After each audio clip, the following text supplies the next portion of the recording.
এবারের আইপিএলে প্রথম হোঁচট খেলেন বিরাট কোহলি। প্রথম ধাক্কা খেল রয়্যাল চ্যালেঞ্জার্স বেঙ্গালুরু। নিজেদের প্রথম দুইটা ম্যাচ তারা জিতেছিল, তবে তৃতীয় ম্যাচে এসে গুজরাট টাইটান্সের কাছে হেরে গেল বেশ সহজেই। 13 বল হাতে থাকতে 8 উইকেটে ম্যাচটা জিতে নিয়েছে গুজরাট টাইটান্স। ফলে এই দুইটা দল এখন 3 ম্যাচ শেষে সমান 4 পয়েন্ট, দুটো করে জয়। গুজরাট টাইটান্স যেমন নিজেদের প্রথম ম্যাচটা হারার পরের দুইটা ম্যাচ তারা জিতলো, আর রয়্যাল চ্যালেঞ্জার্স বেঙ্গালুরু প্রথম 2 ম্যাচ জয়ের পরে এই ম্যাচটা হেরে গেল। বিরাট কোহলির দলকে এইভাবে যে হারিয়ে দিল 8 উইকেটে 13 বল হাতে রেখে শুভমান গিলের গুজরাট, সেখানটাতে টার্নিং পয়েন্ট কোনটা সেটাই তো আসলে আলোচনা। যদি ম্যাচের রেজাল্টটা অন্যরকম হতো, অর্থাৎ বেঙ্গালুরু যদি ম্যাচটা জিতে যেত, তাহলে বোধহয় টার্নিং পয়েন্ট খুঁজে বের করাটা তুলনামূলক সহজ হতো। কেননা ওই যে আমি ম্যাচ শেষে শুনছিলাম রবি শাস্ত্রী কমেন্ট্রি করার সময় তিনি বলছিলেন যে সবগুলো ডিপার্টমেন্টে গুজরাট টাইটান্স আউটপ্লেট করেছে রয়্যাল চ্যালেঞ্জার্স বেঙ্গালুরুকে। এটার সঙ্গে আমি একমত না, সব ডিপার্টমেন্টে আউটপ্লেট করতে পারেনি। ফিল্ডিংটাতে গুজরাট টাইটান্স ছিল খুবই স্লপি, এবং সেই জায়গাটাতে অনেকগুলো চান্স তারা দিয়ে দিয়েছিল রয়্যাল চ্যালেঞ্জার্স বেঙ্গালুরুকে। সেই জন্য আমি বলছিলাম যদি ম্যাচটা তারা জিতে যেত, টার্নিং পয়েন্ট খুঁজে বের করাটা সহজ হয়ে যেত। ধরেন আপনি জশ বাটলারের কথাই, তিনি ইনিংসের একেবারে প্রথম ওভারেই ফিল সল্টকে যে তার ক্যাচটা যেভাবে ফেলে দিয়েছেন, কিংবা ধরেন হচ্ছে গিয়ে লিয়াম লিভিংস্টোন যখন তিনি 21 রানে ছিলেন, তার স্ট্যাম্পিংটা তিনি মিস করেছেন। লিয়াম লিভিংস্টোনকে আরও 2টা সুযোগ দেওয়া হয়েছে। লিভিংস্টোন যখন হচ্ছে গিয়ে 9 রানে তারও আগে ছিলেন, তখন রাহুল তেওয়াতিয়া একটা সহজতম ক্যাচ মিস, সহজতম বলছি কারণ অনেক সময় পেয়েছেন, তবে ওই অত উপরে উঠে যাওয়া বল আন্ডার দ্য লাইট, ওইটা আসলে মানে একটু টাফই হয়ে গিয়েছিল, এবং তিনি বলটা ক্যাচে বলতে বটেই ধরতে পারেননি। আবার ধরেন যখন ওই লিয়াম লিভিংস্টোন 35 রানে রয়েছেন, ওই সময়টাতে গিয়ে তার ওই যে সাই কিশোর তার ছক্কা মানে ক্যাচটা তো ধরতেই পারেনি, উল্টা সেটা আসলে ছক্কা হয়ে গেছে। ফলে অনেকগুলো চান্স, স্পেশালি আপনি যদি লিভিংস্টোনের কথাটা দেখেন, তাকে যে সুযোগ দেওয়া হয়েছে 9 রানের সময়, 21 রানের সময়, 35 রানের সময়, তিনি 40 বলে 54 রান করে আউট হয়েছেন। ফলে এইটা যদি রয়্যাল চ্যালেঞ্জার্স বেঙ্গালুরু জিতে যেত, এই আউটগুলো তখন টার্নিং পয়েন্টের হিসাবে সামনে চলে আসতো। কিন্তু আমি যে জশ বাটলারের কথা বললাম যে সেই সুযোগগুলো তিনি যেমন 2টা সুযোগ মিস করেছেন, সেইটা আবার ব্যাট হাতে বসিয়ে দিয়েছেন। বিস্ফোরক একটা ইনিংস তিনি খেলেছেন এই জায়গাটাতে।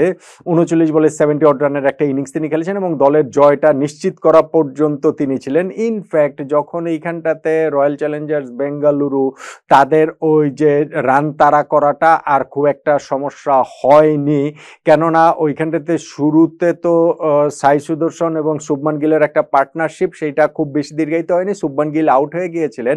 তবে জশ বাটলারের সঙ্গে ওই সাই সুদর্শনের যে জুটিটা, সেইটাই আসলে জয়টা আরো বেশি করে নিশ্চিত করেছে। 49 রানে সাই আউট হলেও তারপরে গিয়ে কিন্তু বাটলার তিনি ছিলেন, আর শেষে রাদারফোর্ড তাকে আসলে সঙ্গ দিয়েছেন। ওই যে 170 তারা করে জেতাটা তাদের জন্য আর খুব একটা সংকটের জায়গা তৈরি হয়নি।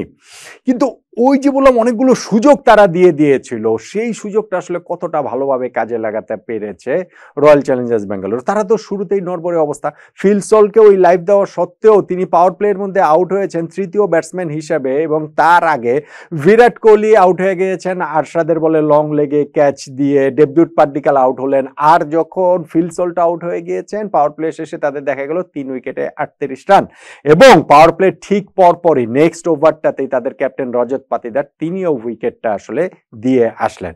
এই জায়গাটা থেকে তারা রিকভারি করার চেষ্টা করেছে। সেই রিকভারি ফেজে গিয়ে লিয়াম লিভিংস্টোনের লাইভগুলো কাজে লেগেছে, জিতেশ শর্মার সঙ্গে পার্টনারশিপ হয়েছে, শেষ দিকে গিয়ে টিম ডেভিড 18 বলে 32 রানের ইনিংস খেলেছেন। কিন্তু এত কিছু সত্ত্বেও একটা চ্যালেঞ্জিং টোটাল যে আসলে ছুড়ে দিতে পারবে, ওই যে 170 রানের টার্গেটই তারা ছুড়ে দিতে পেরেছে, এর চেয়ে বেশি নয়, যেটা আসলে 200 প্লাস হওয়াই উচিত ছিল। ম্যাচ শেষে আমি শুনছিলাম যে আরসিবির ক্যাপ্টেন রজত পাতিদার বলছেন যে আমরা শুরুতে উইকেট হারানোটা আমাদের জন্য টাফ হয়ে গেছে, এবং পাওয়ার প্লের শেষে ওই যে টার্গেটটা 190 আমরা টার্গেট করেছিলাম, সেই ক্ষেত্রে এই পর্যন্ত আসলে যেতে পারেনি।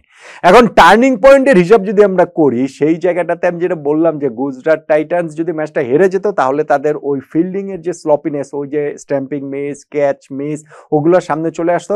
তবে রান চেসটা তাদের আসলে নিখুঁতই হয়েছে।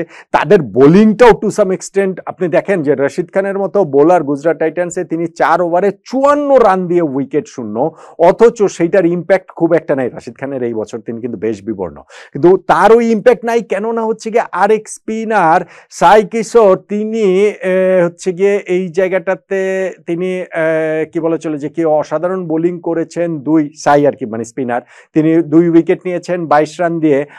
আর ওই মোহাম্মদ সিরাজ তিনি হচ্ছে গিয়ে 3 উইকেট নিয়েছেন এবং তিনিও খুব বেশি রান দেননি। ফলে হচ্ছে গিয়ে রশিদ খানের এরকম একটা অফ ডে, আরো একটা অফ ডে সত্ত্বেও সেটা তাদের জন্য খুব হ্যাম্পার করে না। টার্নিং পয়েন্ট যদি বলতে বলি তাহলে যে captain Rajat Patidar royal Challengers বেঙ্গালুরুর তিনি পাওয়ার প্লের ব্যাটিংটাকে সামনে এনেছেন, যে 3-3টা উইকেট হারিয়ে ফেলা। আমি আরেকটু এগিয়ে নিয়ে জাস্ট তারপরের ওভারটাতে ক্যাপ্টেন নিজেও তো আউট হয়ে গেলেন, ওই যে 42 রানে 4 উইকেট হারিয়ে ফেলা, সেটি আসলে নিশ্চিত করেছে যে খুব বড় স্কোর এইখানটাতে আর করতে পারবে না রয়্যাল চ্যালেঞ্জার্স বেঙ্গালুরু। তারা রিকভারি করেছে, যথেষ্ট ভালো রিকভারি করেছে, কিন্তু সেটা জয়ের জন্য এনাফ না আমার কাছে। তাই রয়্যাল চ্যালেঞ্জার্স বেঙ্গালুরুকে প্রথম পরাজয়ের স্বাদ যে উপহার দিল এইবারের আইপিএলে গুজরাট টাইটান্স, 13 বল হাতে রেখে 8 উইকেটে যে তারা জিতে গেল, সেইখানটাতে আমার টার্নিং পয়েন্ট ব্যাটিং এর শুরুতেই বেঙ্গালুরুর 42 রানে 4 উইকেট হারিয়ে ফেলাটা। একমত হবেন কি?